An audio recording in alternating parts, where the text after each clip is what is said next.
Okay, hi, my name is Jing. I'm the CEO of Bukit Vista. And in this short little video, what I'm hoping to do is demonstrate how we actually design an employee transformation framework to craft our employee experience.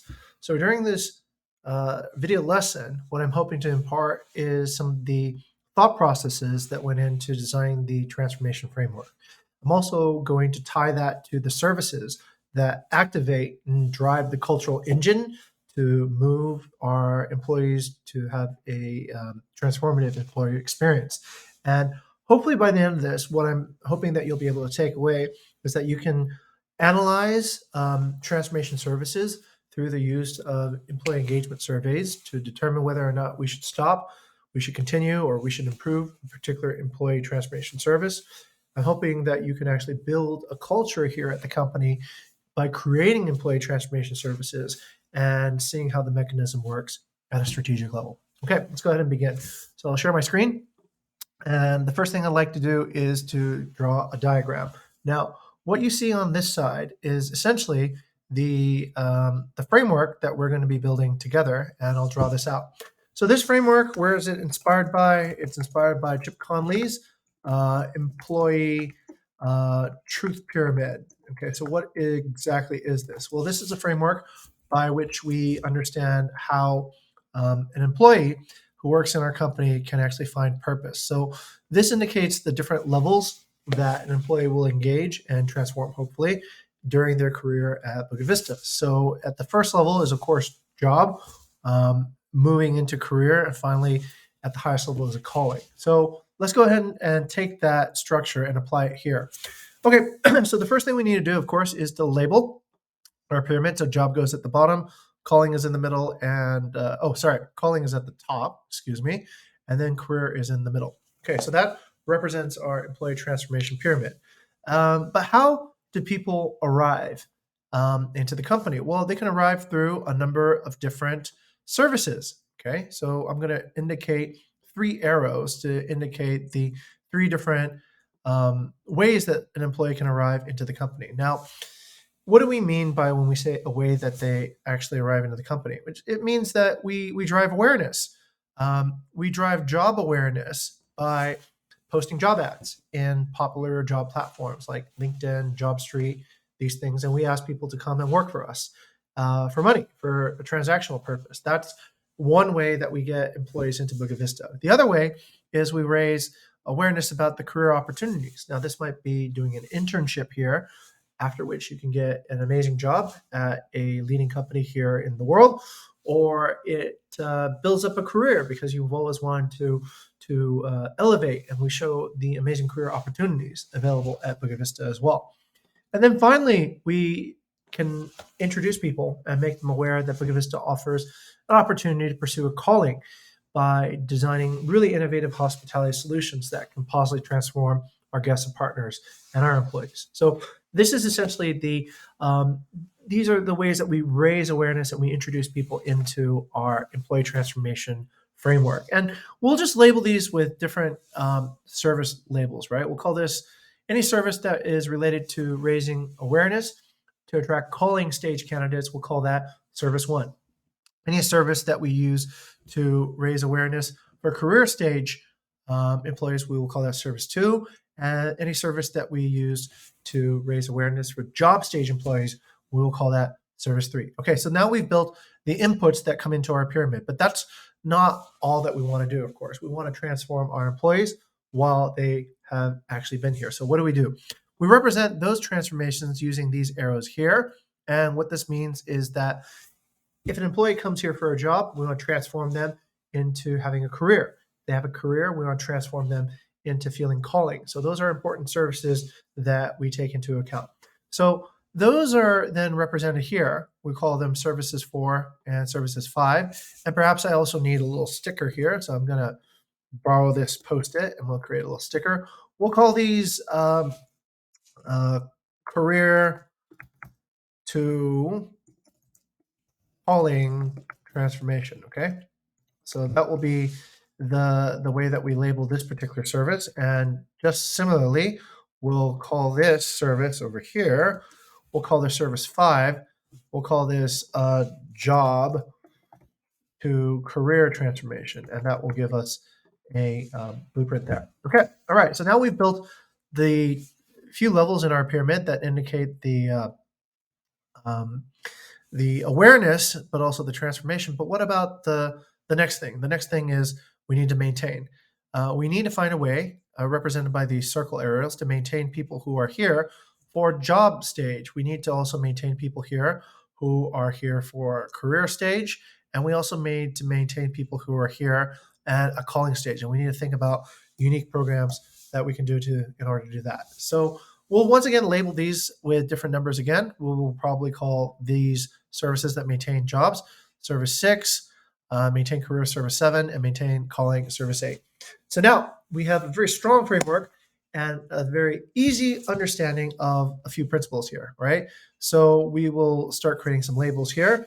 Over here is the awareness type services. These are to raise awareness for employees to join Bukit Vista and become part of our growing company.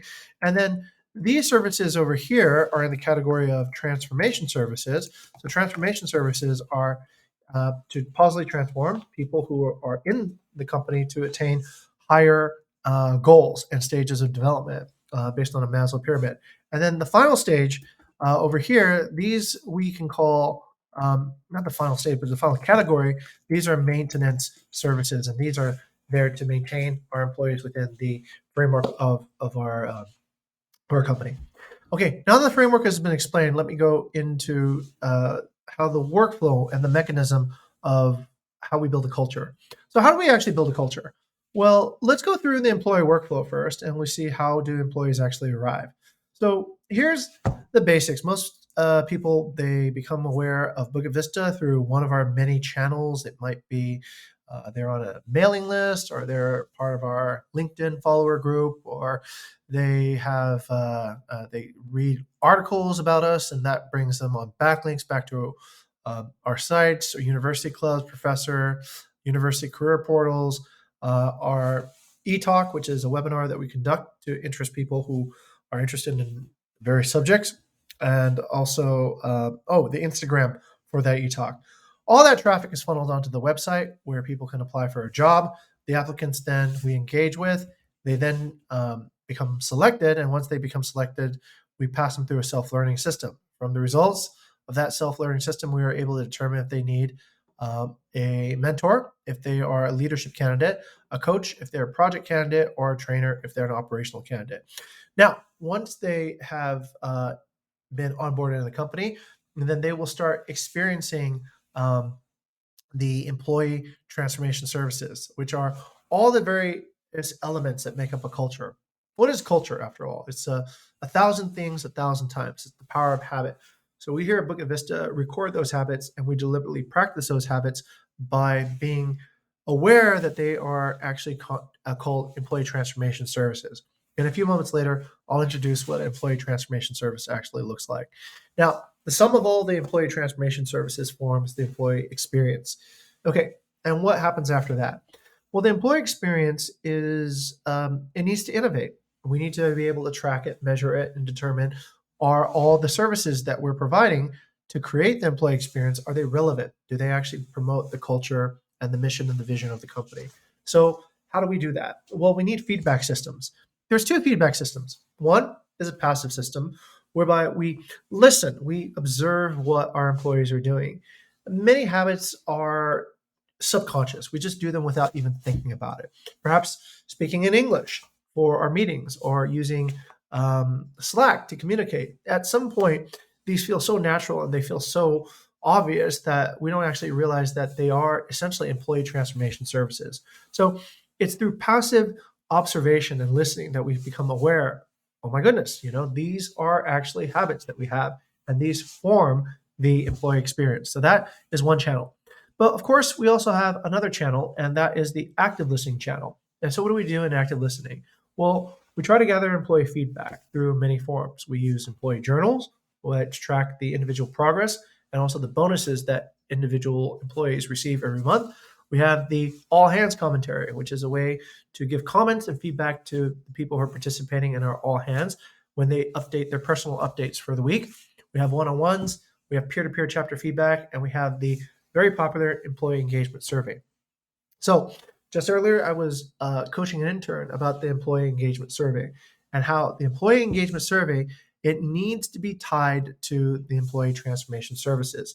And I'm going to go illustrate a particular point of how we might do that using the framework that we just discussed about. So, okay, we've concluded this part, which is to examine essentially the workflow of the employee journey as they move through our organization. Now, let's take a look at some actual employee transformation services.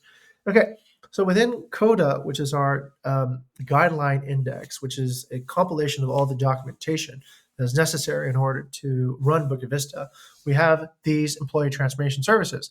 These are things like, let's say, the employee trial program or HR, role as a service, BVE talk.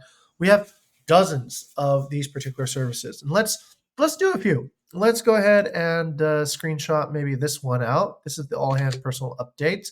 And then maybe the campaign structure for a Scrum. Maybe we also highlight a BVE talk over here. And oh, here's a good one. Here's time blocking, which is a tool that we use to do time management. We have a Hall of Fame on our website for employees that have done very well here. And we have celebrations, okay, here for our employees. And okay, that's pretty sufficient. Now, where do we map these particular employee transformation services and where do they belong? Well, let's go ahead and start adding them here. So what we can do is we can start adding the transformation services to our framework by including them one by one into the framework. Okay, so our first transformation service is the celebrations illustrated over here. So we're talking about Vistaversaries, farewell party, birthday, happy hours. Well, what stage do they actually belong to? Well, these services actually belong in career stage. They are for people who are developing a career and they help promote loyalty. So they actually belong right here on maintain career employees. So this is a service that is part of service 7 right here. So let's just stack it right there. Service 7 as part of maintaining career employees. And what is that service? It's celebrations, birthday parties, happy hours, farewells. Okay, so that goes there. All right, let's keep on going. Let's dig out another service and see where that belongs. So we'll go and bring this service here. We have a Hall of Fame. A Hall of Fame on our website that exemplifies our most achieved employees. Where do we put that? Well, that is actually in the calling stage, and it's a way of maintaining or also by upgrading, transforming our employees. So what does it do? Well, by being put in a Hall of Fame, it's a type of reward. So it maintains somebody in a calling stage, but it also might at the same point inspire somebody to actually transform from career to calling. So it has two places where it can be. It can be part of service 8 or service 4 over here as a transformation service. So that's where that goes. Okay, let's do one more example, but then I think everyone gets the point. So let's head out one more example and we'll take a look at where this belongs. Time blocking. So time blocking was something that we created at the early stages so that our employees would find work-life balance because they would be able to adequately manage their times. That is simply a service over here, number 5, so that people can do their work better. So that's where it belongs. Okay, so we've been able to now map out and analyze each particular employee transformation service as is indexed over on this page, and we're able to fit it into the framework of how we want to transform our employees. Okay, why is that important? When we create an employee engagement survey now, which is our way of analyzing the overall health of the company in a particular month, when we are looking to actually test and see if our cultural engine is well tuned, we create an employee engagement survey. How? Well, we create it by using questionnaires, and I'll show a little bit more on that process. So we create this questionnaire, but we need to be strategic. Well, what is the strategic way to do this? Well, first is the framework. The framework always begins with an engagement section that asks which particular group or team they belong to and their name, which is optional, of course, if they want to give it or not. But then The framework of this survey involves 1, 2, 3, 4, 5, 6. It involves 6 employee transformation services, such as going from the 6th one, the Vista Project Awards, and to the 5th one, leadership development, and so on and so forth. Okay, so that is the framework. We're going to test these particular 6 services because what we've noticed is that those services are related to job, they're related to calling awareness, and they're also related to maintaining calling employees. Okay, so those are the 6 services that we've identified are the most crucial based on our examination of the employee transformation framework. So how do we actually examine whether the service is working correctly? We ask questions, of course. We ask detailed questions whether or not it's fulfilling its particular purpose. I'll give you an example here. So time blocking. Time blocking is a time management service, and it is essentially taught to our employees during onboarding, and it would belong right here on service 5 right here, right? It's a way of essentially transforming people from people who have not worked here to be able to function in their jobs. So that's service 5. So what do we want to examine in time blocking? We want to examine whether or not time blocking helps me focus and accomplish my personal goals every day, because that's necessary in order to do a job well. It helps focus my alignment to the company's vision and mission. That's important if we want to do a job well. And it promotes better decision making amongst the team by knowing who and when somebody can be delegated to do a certain task, which is also a form of job alignment and job transformation. So that is a simple unit case of how we create an employee engagement survey to then examine an employee transformation service such as time blocking. Okay, that pretty much concludes the discussion, and hopefully I've achieved my goals. One, you can see the framework for how we actually approach employee transformation in a clear and lucid way that is detailed and comprehensive. Two, that we understand that the transformation services comprise, when working together, the cultural experience of working at Bukit Vista through the cultural engine. And then the third thing is that we use the employee engagement survey as one of the feedback tools to understand whether or not our employee transformation services should be continued, stopped, or improved. And this gives us the correct feedback in order to fine tune the engine of transformation, which is really important as a company. So anyhow, that I want to leave you with the final thought here that this framework is essentially a roadmap to understanding if we are actually making progress on our mission. So when we say we want to inspire delight through innovative hospitality services that positively transform our employees, this is a tool where we can actually measure if we're doing that. So hopefully this has been an enlightening discussion, and I hope this inspires delight, and I hope you can take this to go out and positively transform the lives of our guests, partners, and employees. So long. Bye-bye from here in California. Jing signing off.